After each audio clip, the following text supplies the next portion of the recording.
Salam, salam sejahtera untuk kita semua.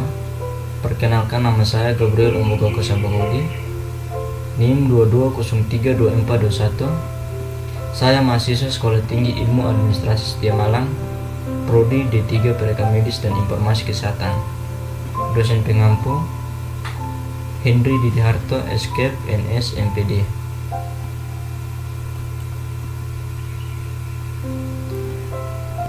Saya akan menjelaskan tentang anatomi sistem pencernaan.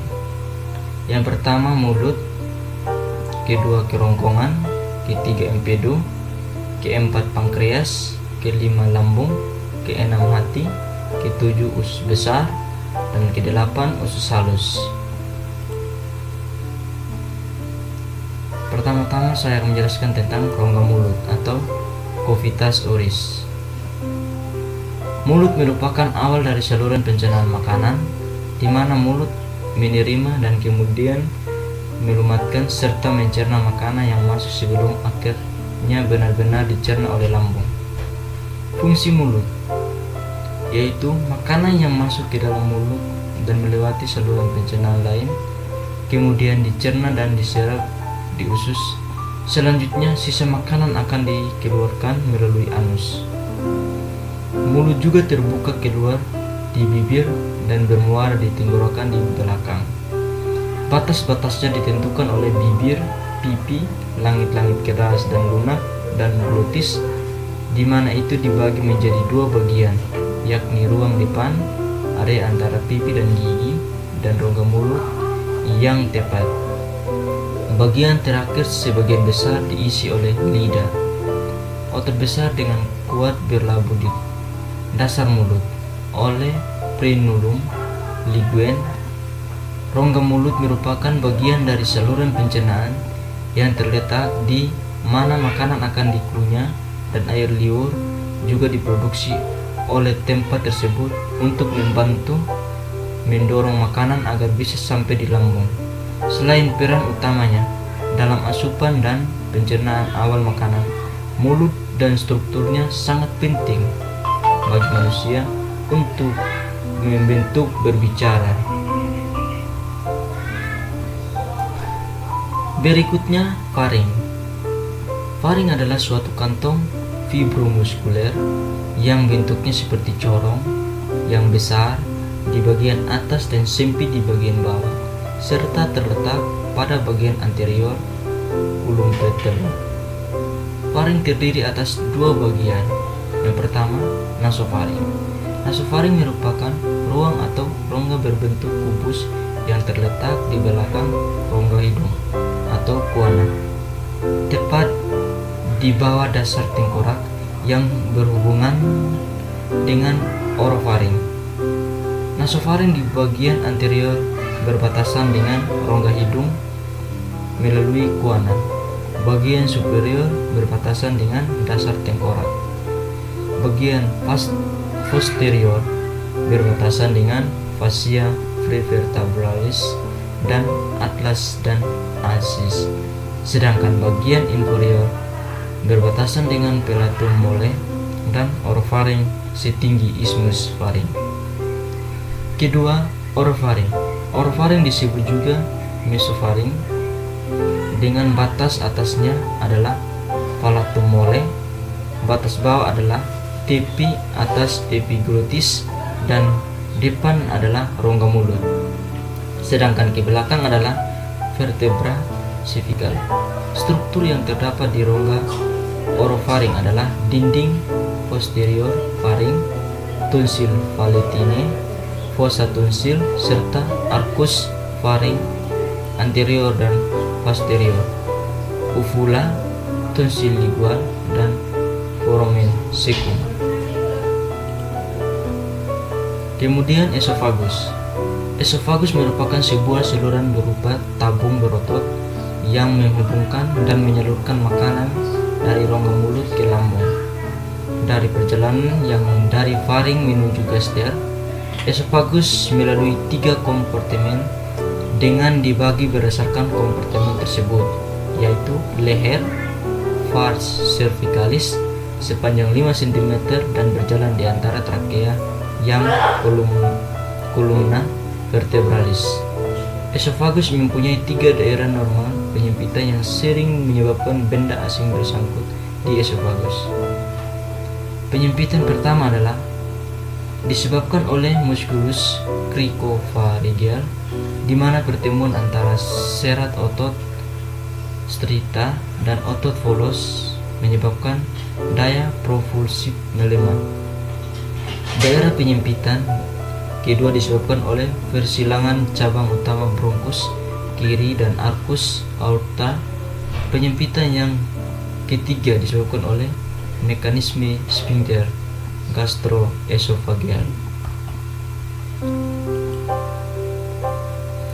Dalam proses penelanan akan terjadi hal-hal seperti berikut. Yang pertama, pembentukan bulus makanan dengan ukuran dan konsistensi yang baik. Kedua, upaya sphincter mencegah terhamburnya bulus dari dalam fase-fase menelan.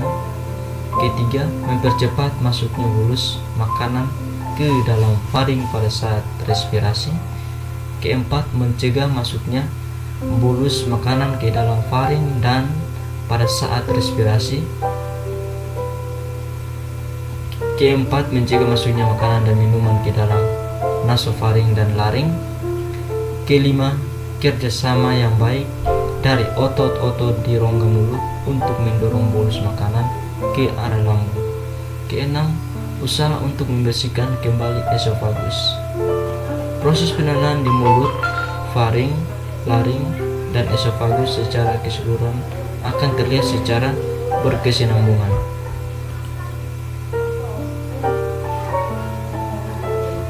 Berikutnya, gaster. Gaster adalah organ berongga besar yang menyerupai kantung yang terletak di intraperitoneal di evagastrium kiri antara lobus hepatis sinistra dan limpa. Gaster sebagian besar ditutupi oleh arcus costalis sinistra, namun sebagian kecil berbatasan dengan dinding abdomen bagian ventral. Secara garis besar, gaster memiliki 3 bagian: pars cardiaca, corpus gastrium, dan pars phyllorecha. Pars cardiaca merupakan jalan masuk ke gaster. Gaster memiliki dinding anterior dan posterior dengan curvatura minor terletak di sisi kanan, sedangkan curvatura major di sisi kiri. Dinding gaster terdiri atas 3 tunica muscularis, namun tidak ditemukan secara konsisten di semua rigor gaster. Lapisan ligitudinal eksterna berbatas dengan lapisan sirkular, sedangkan lapisan yang paling dalam terdiri atas serat otot oblik yang semakin menghilang menuju curvatura minor.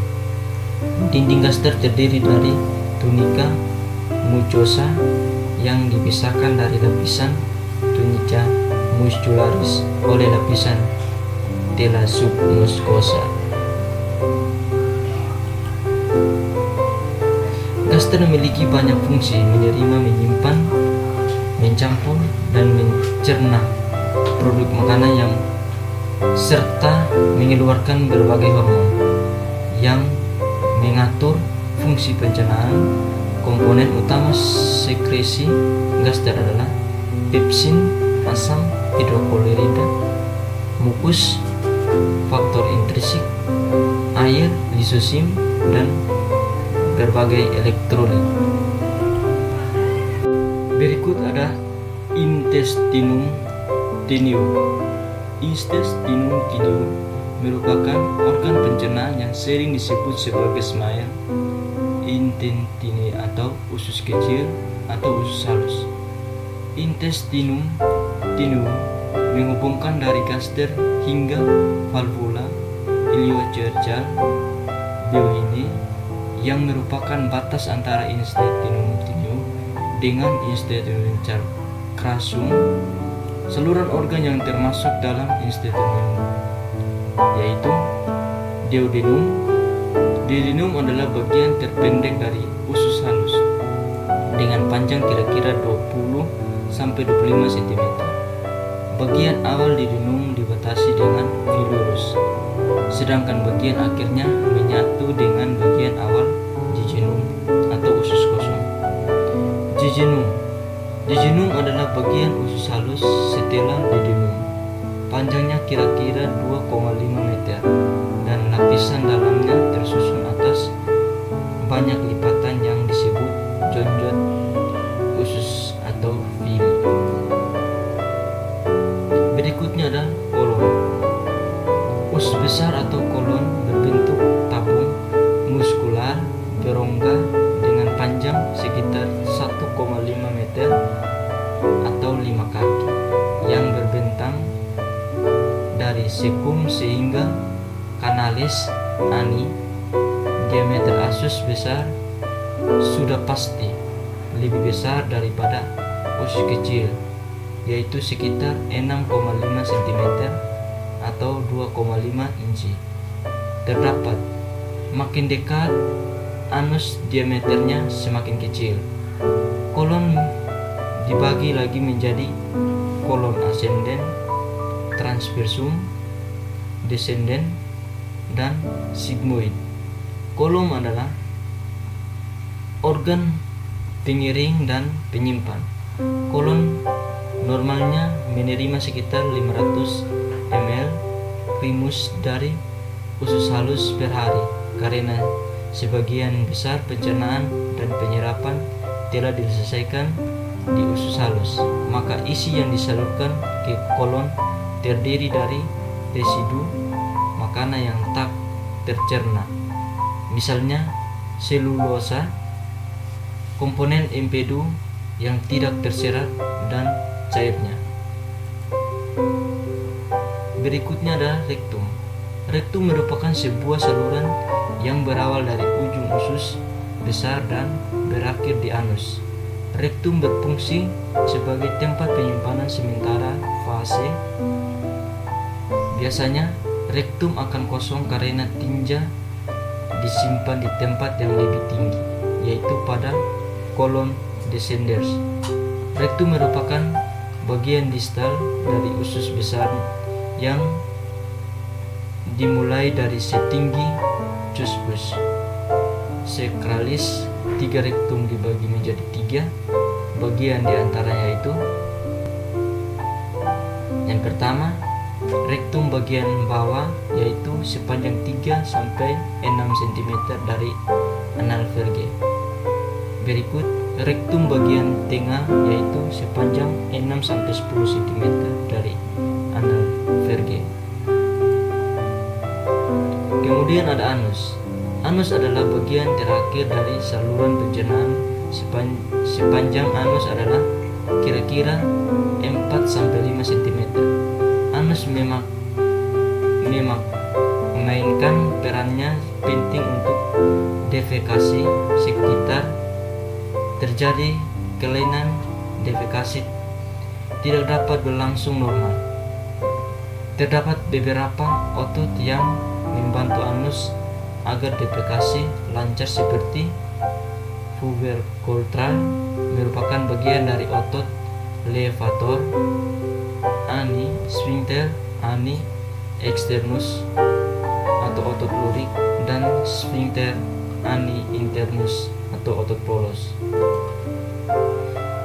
Berikutnya ada organ tambahan. Yang pertama kelenjar ludah atau saliva. Kelenjar saliva adalah kelenjar sekretori yang memiliki ductus untuk mengeluarkan sekresnya ke rongga mulut. Produksi saliva pada organ dewasa sehat lebih kurang 1,5 liter atau 24 jam. Proses sekresnya dikendalikan oleh sistem persarafan reseptikulinergis.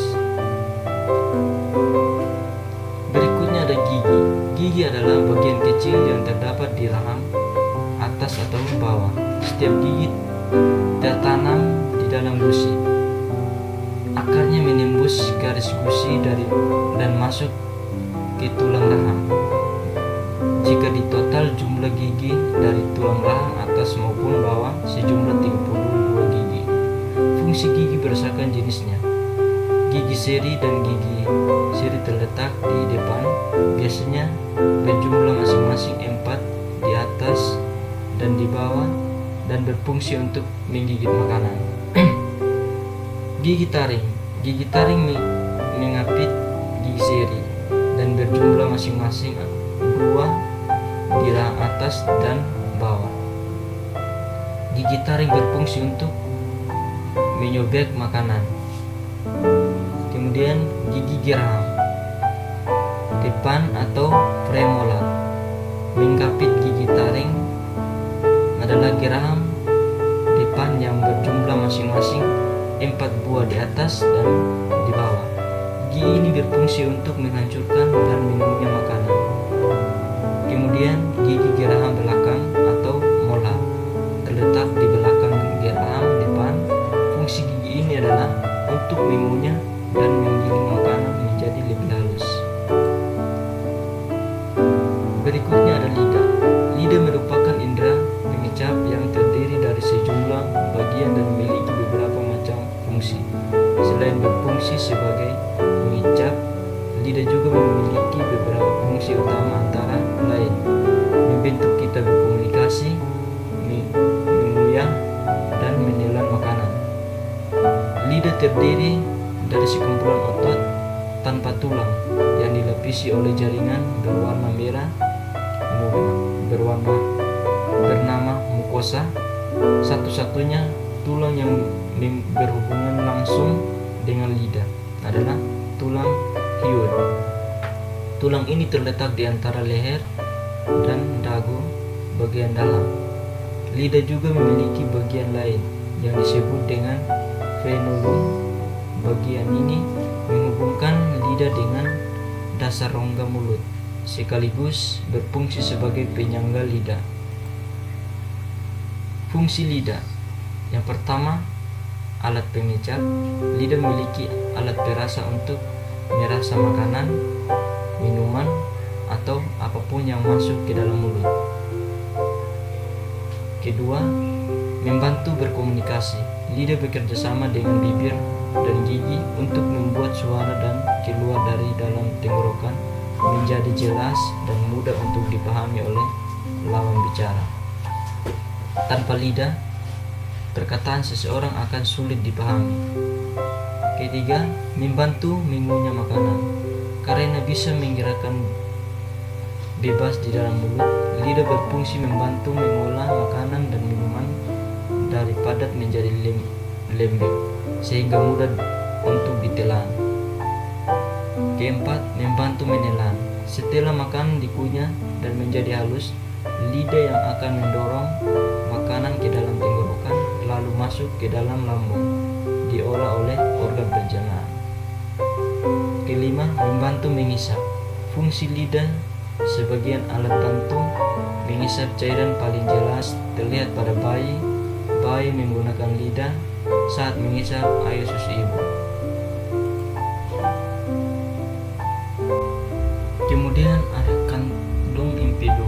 Kandung impedu adalah sebuah kantung berbentuk seperti buah fir yang terletak pada permukaan inferior dan hati, pada garis yang memisahkan lobus kanan dan kiri, yang disebut dengan fossa kandung impedu. Fungsi kandung impedu yaitu sebagai berikut. Yang pertama, menyimpan dan mengkonsentrasikan cairan impedu yang berasal dari hati di antara dua periode makan. Kedua, berkonsentrasi dan mengalirkan garam impedu yang merupakan turunan kolesterol dengan stimulasi oleh kolestokinin ke duodenum sehingga membantu proses pencernaan lemak. Berikutnya ada pankreas. Pankreas adalah suatu organ yang terdiri dari jaringan eksokrin dan endokrin. Bagian eksokrin mengeluarkan larutan encer alkalis serta enzim pencernaan melalui ductus pankreatikus dan dalam leman saluran cerna. Di antara sel-sel eksokrin di seluruh pankreas tersebar kelompok-kelompok atau pulau sel endokrin yang dikenal sebagai pulau islets. Langerhans sel endokrin pankreas yang terbanyak adalah sel B atau beta, tempat sintesis dan sinkresi insulin, dan sel A alfa yang menghasilkan glukagon. Sel D atau delta yang lebih jarang adalah tempat sintesis somatostati. Berikutnya ada hati atau hepat. Hepat atau hati adalah organ terbesar yang terletak di sebelah kanan atas rongga abdomen. Pada kondisi hidup, hati berwarna merah tua karena kaya akan persalinan darah. Hati merupakan kelenjar terbesar dalam tubuh manusia dengan berat kurang lebih 1,5 kg.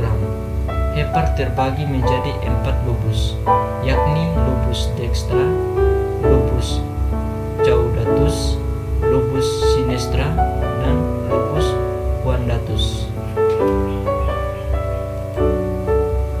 Sekian dan terima kasih dari pembahasan saya tentang mengenai sistem pencernaan